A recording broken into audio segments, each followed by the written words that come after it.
Hello అండి, welcome to Jahnavi వంటలు. ఈరోజు మన ఛానల్లో పంచదార వాడకుండా బెల్లంతో చాలా సాఫ్ట్గా ఉండే గులాబ్ జామ్స్ ఎలా తయారు చేసుకోవాలో చూపిస్తాను. ఇవి బెల్లంతో చేసినప్పటికీ కూడా చాలా టేస్టీగా ఉంటాయి. దానికోసం ముందుగా ఒక వెడల్పుగా ఉన్న గిన్నె తీసుకుని దానిలో 2 కప్స్ బెల్లం వేసుకోవాలి. మనం తీసుకున్న 2 కప్స్ బెల్లానికి 2 కప్స్ వాటర్ వేసుకుని మరిగించుకోవాలి బాగా. ఈ లోపుగా 2 ప్యాకెట్స్ గులాబ్ జామ్ పౌడర్ తీసుకోవాలి. ఒక గులాబ్ జామ్ ప్యాకెట్కి వచ్చి 1 కప్పు బెల్లం కొలతతో తీసుకున్నాను. దీనిలోనే చల్లని పాలు వేసుకుని పిండి బాగా సాఫ్ట్గా ఉండేటట్లు కొంచెం కొంచెం పాలు పోసుకుంటూ కలుపుకోవాలి. పాలైతే మొత్తం కూల్గా ఉండాలండి. నార్మల్ టెంపరేచర్లో ఉన్న మిల్క్ మాత్రమే వాడాలి, వేడి పాలు వాడకూడదు.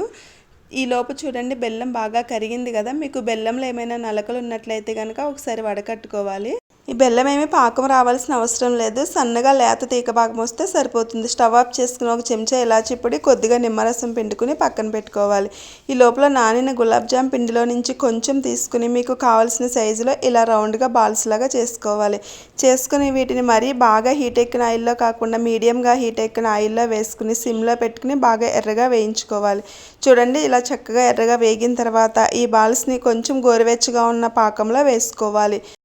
ఇలాగే అన్ని జామున్స్ కూడా వేయించుకుని వేడిగా ఉన్న పాకంలో వేసుకుని 1 గంట పాటు వదిలేయాలి. వదిలేస్తే చాలా సాఫ్ట్గా ఉండే గులాబ్ జామున్స్ రెడీ అయిపోతాయి. చూస్తారు కదా, బెల్లంతో కూడా ఎంత సింపుల్గా రెడీ చేసుకున్నామో. వీడియో కనుక నచ్చితే అందరూ తప్పకుండా లైక్ చేసి, షేర్ చేసి, కామెంట్ చేయండి. అలానే ఇలాంటి మరిన్ని వీడియోస్ కోసం తప్పకుండా మన ఛానల్ని సబ్స్క్రైబ్ చేయండి. And thanks for watching.